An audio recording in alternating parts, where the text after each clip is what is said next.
Good morning, नमस्कार। स्वागत है आपका हमारे चैनल जीएस स्टडी 94 में। और दोस्तों मैं यश। तो दोस्तों दैनिक जागरण का जो मुख्य पृष्ठ का भाग होता है, जिसे आप एडिटोरियल या संपादकीय के नाम से जानते हैं, उसके बारे में आज यहाँ पे डिस्कशन करेंगे। तो कुछ लोग ऐसे भी छात्र हैं, कुछ ऐसे भाई बंधु हैं जो कहते हैं कि सब अपना ऐसे जो निबंध लेखन शैली उसको कैसे इम्प्रूव करें। तो याद रखिए, उसे इम्प्रूव करने के लिए सबसे पहले आपको जो करना है, आपको चीज़ों को सही तरीके से उसके बारे में सूचना प्राप्त करनी है, चाहे वो कोई भी प्लेटफॉर्म हो। मैं ये नहीं कहता कि नहीं, मेरे ही प्लेटफॉर्म के माध्यम से आप जो है इन्फॉर्मेशन कलेक्ट करिए। आप किसी भी प्लेटफॉर्म, किसी भी बुक्स सोर्स से आप जो है इन्फॉर्मेशन जुटाइए। उसके बाद उस पर आत्मचिंतन करिए, मनन करिए, उसका विश्लेषण करिए, अंतः मनन करिए। उसके बाद जानते हैं, एक पेन लीजिए, एक जो है कि कॉपी लीजिए। उसके बाद वहाँ पे अपने विचारों को लिखते रहिए, स्वतंत्र छोड़ दीजिए, लिखते रहिए जो भी आपके मन में विचार आ रहे हैं। ये आपका जो है ना, ये स्टार्टिंग प्रक्रिया, ये शुरुआती प्रक्रिया है कि जो भी आपके मन में विचार में जो आप सोच रहे हैं वो लिख रहे हैं। उसके बाद नए नए शब्दों का चयन करने के बारे में आप सोचेंगे। उसके बाद आपके दिमाग का एक्सपेंशन होगा। तो ये बहुत ज़रूरी है दोस्तों, इस पर आप लोग ध्यान दीजिएगा। तब आपकी लेखन शैली इम्प्रूव होगी, तब जाकर आप कहीं बेहतर और अच्छे तरीके से बोल पाएंगे। तो चलते हैं आगे। लिखा, अस्वीकार है पुलिस की अक्षमता। ऐसा क्या कर दिया है पुलिस वाले ने जिसकी जो है अस्वीकार कर दिया गया उसकी क्षमता को। चलते हैं आगे। इसे लिखा है कि दोस्तों विक्रम सिंह जी ने। विक्रम सिंह क्या हैं देख लेते हैं। उत्तर प्रदेश के पुलिस प्रमुख रहे हैं, याद रखिएगा। हाँ, अभिनेता के बारे में, सुशांत सिंह। अभिनेता सुशांत सिंह राजपूत की संदेहास्पद परिस्थितियों में मौत एक पहेली बन गई है। इसे लेकर देश विदेश में चर्चा छिड़ी हुई है। लोग तरह तरह के कयास लगा रहे हैं। उल्लेखनीय है कि मुंबई पुलिस ने आपराधिक अनुसंधान शुरू करने से पहले ही यह घोषणा कर दी थी कि सुशांत सिंह राजपूत ने आत्महत्या की है। यह कहने से पहले उसने पोस्टमार्टम की रिपोर्ट तक का भी इंतजार नहीं किया। अब आप एक चीज़ सोचिए, अगर यदि यहाँ पे मुंबई पुलिस और वहाँ का शासन प्रशासन की मिली भगत सहभागिता नहीं होती, तो ऐसे कैसे हो रहा है कि कोविड-19 का दौर चल रहा है, कोरोना टेस्ट भी नहीं किया गया पेशेंट का, और उसके बाद जो एक्चुअल में जांच होनी चाहिए पोस्टमार्टम के थ्रू वो भी नहीं किया गया, बस मर गए। सोचिए, एक भारत का नहीं, दुनिया का इतना बड़ा सेलिब्रिटी जिसने इतने कम उम्र में इतना उपलब्धि बनाया, इतना मुकाम बनाया, फिर भी आनन फानन में जिस प्रशासन शासन ने परिचय दिया, उससे तो कहीं न कहीं संदेह पूरी तरह से महाराष्ट्र सरकार और वहाँ के प्रशासन को जाता है। इसलिए इसकी जो स्क्रूटनी है, जांच है, वो सेंट्रल गवर्नमेंट के थ्रू हो रहा है। सीबीआई को सौंपा गया ये केस। इसीलिए आपको पता है, बिहार के आईपीएस अधिकारी जाते हैं, उनको वहाँ पे क्वारंटीन कर दिया जाता है। इसलिए कह दिया जाता है कि भैया ये बाहर के राज्यों से आए हैं। अरे एक ऑफिसर, हाँ, आप उनके साथ सहयोग नहीं कर रहे हैं, उनको क्वारंटीन कर रहे हैं, उनको जो है कि टॉर्चर कर रहे हैं, तो ये सारी चीज़ें बर्दाश्त नहीं हो सकती भारत जैसे देश में। दंड प्रक्रिया संहिता 174 के अंतर्गत उसने 65 से ज़्यादा दिनों तक जिस तरह इस मामले की जांच विवेचना की, उसका कोई औचित्य नहीं था। मुंबई पुलिस ने फिल्म जगत की तमाम बड़ी हस्तियों से पूछताछ की, परंतु सुशांत सिंह के घर रहने वाले प्रमुख व्यक्तियों से पूछताछ करना जरूरी नहीं समझा, और वह भी तब जब उनकी मौत को लेकर चर्चा का माहौल गर्म था। मुंबई पुलिस ने मादक पदार्थों की प्राप्ति और सेवन के बारे में भी कोई जानकारी हासिल करने की कोशिश नहीं की। सुशांत का मोबाइल फ़ोन पुलिस के पास 25 दिनों तक रहा, पर उसने SMS, व्हाट्सएप संदेश और कॉल डिटेल्स के जरिए साक्ष्य जुटाने की कोशिश नहीं की। आपको बता दें, यदि एक इतना बड़ा सेलिब्रिटी, इतना बड़ा एक्टर, यदि वो सुसाइड करता है या किसी भी प्रकार, किसी भी परिस्थिति में उसकी मौत होती है, तो आज सबसे ज़्यादा जो एविडेंस कलेक्ट होता है जिसके सोर्स ऑफ से, वो होता है मोबाइल होता है। और मोबाइल में जो तमाम तरह के एप्लीकेशंस होते हैं, किससे आप टच में थे, किससे क्या बात किए, कब किए हैं। पर मुंबई पुलिस ने ये भी दोस्तों ज़रूरी नहीं समझा कि इन सारे दस्तावेज़ों का, इन सारे जो उपकरण हैं उनकी जांच की जाए, जिसके माध्यम से साक्ष्य जुटाएं। क्योंकि वो तो चाह ही रहे थे ना कि साक्ष्यों को हम खंडित कर दें और उसके बाद हम सीधी तरह ठहरा दें कि नहीं, बंदा मेंटली डिस्टर्ब था, एब्सेंट था, इसीलिए उसने सुसाइड कर लिया। इसी मामले में पटना में केस दर्ज होने के बाद बिहार पुलिस ने भी इसकी जांच शुरू कर दी। ऐसे में असमंजस की स्थिति बन गई और पुलिस की विश्वसनीयता प्रश्न चिन्ह लग गया। इसके बाद सर्वोच्च न्यायालय के आदेश पर इस मामले की जांच सीबीआई को दे दी गई। ठीक है, तो याद रखिएगा ये बहुत बड़ा प्रश्न है। सीबीआई को जो केस सौंपा जाता है दोस्तों वो सुप्रीम कोर्ट ही डिसाइड करता है। ठीक है, यह पहला अवसर नहीं है जब पुलिस की कार्य पद्धति की आलोचना की गई हो। महाराष्ट्र पुलिस की कठोर आलोचना तब भी हुई थी जब पालघर में उग्र भीड़ द्वारा 2 साधुओं उनके ड्राइवर की निर्मम हत्या कर दी गई थी। मैं आपको एक चीज़ क्लियर बोल दूँ, जो लोग कहते हैं मुंबई पुलिस बहुत ये है फलाना ढिकाना है, टेक्निकल रूप से जीरो है।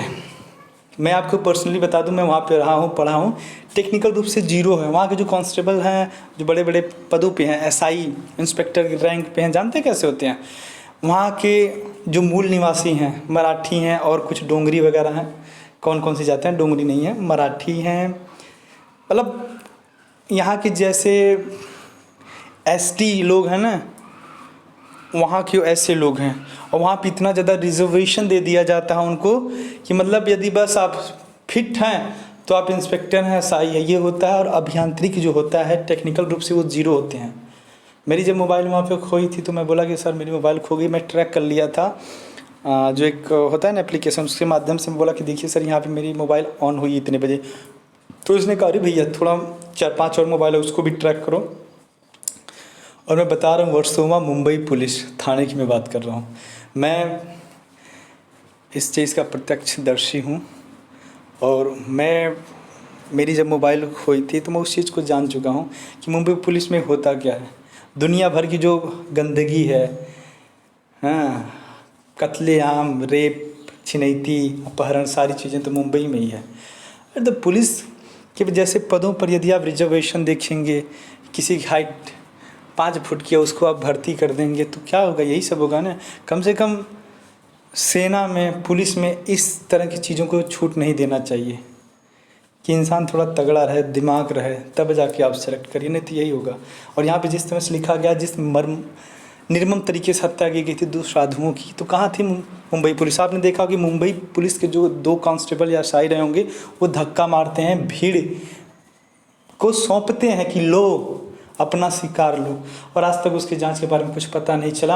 यहीं कोई कुछ होता तो लोग कहते हैं नहीं this is a mob lynching belong to it's like religion, पर यहाँ पे कुछ नहीं मतलब है।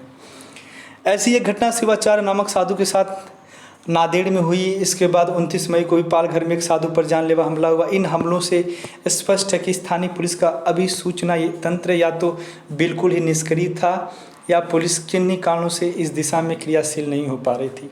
लेकिन बात केवल महाराष्ट्र पुलिस की ही नहीं है, आज तो देश भर की पुलिस सवालों के निशाने पर है। इसी साल फरवरी में पूर्वी दिल्ली में भयानक सांप्रदायिक दंगे हुए जो कई दिनों तक जारी रहे। इनमें 50 से अधिक लोग मारे गए। दिल्ली में इन दंगों के पहले कई हफ्तों से शाहीन बाग के साथ साथ कई अन्य स्थानों पर उग्र धरना प्रदर्शन चल रहे थे, फिर भी सभी जगहों पर पुलिस मूक दर्शक बनी रही।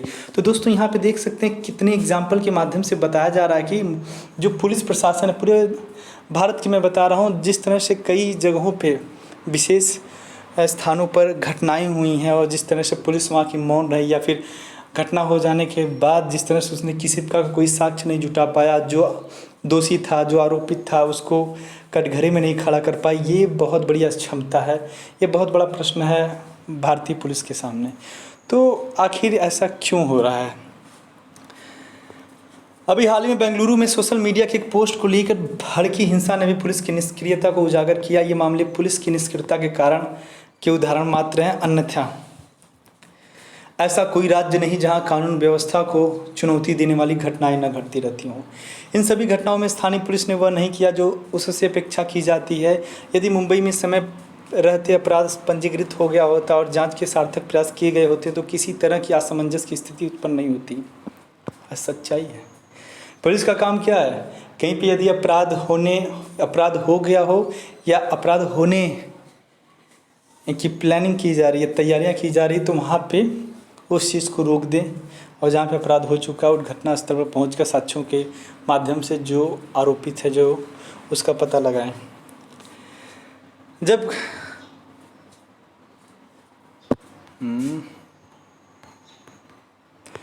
जब कभी पुलिस की जांच पर सवाल उठते हैं अथवा कानून व्यवस्था की स्थिति बिगड़ती है तो उसका मूल कारण पुलिस के पास वांछित अधिसूचना का अभाव होता है या फिर उसका संज्ञान लेकर जरूरी कार्रवाई करने को लेकर बरती जाने वाली उदासीनता। यह स्थिति किसी भी पुलिस बल और शासन प्रशासन के लिए आत्मसात से कम नहीं है।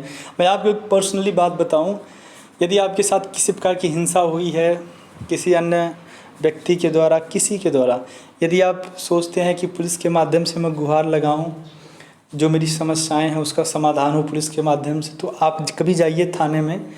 इक्के दुक्के लोग अच्छे होते हैं मित्रों, नहीं तो अन्यथा क्या होगा, पैसा नहीं देंगे तो आपका FIR नहीं लिखा जाएगा। उसके बाद जो विक्टिम है, ठीक है, उसे दर बदर यहाँ से वहाँ भटकना पड़ेगा, उधर जाना पड़ेगा। पुलिस वाले आप ही को गाली देंगे, यार चलो हो गया, ये हो गया, मार देंगे तुमको, सुलह कर लो, कुछ पैसे आपसे लेंगे, कुछ पैसे उनसे लेंगे। तो ये चल रहा है भैया, सब लोग अपनी पहले जेबें गर्म कर रहे हैं। पहली प्रायोरिटी है कि जेबें भरी रहें।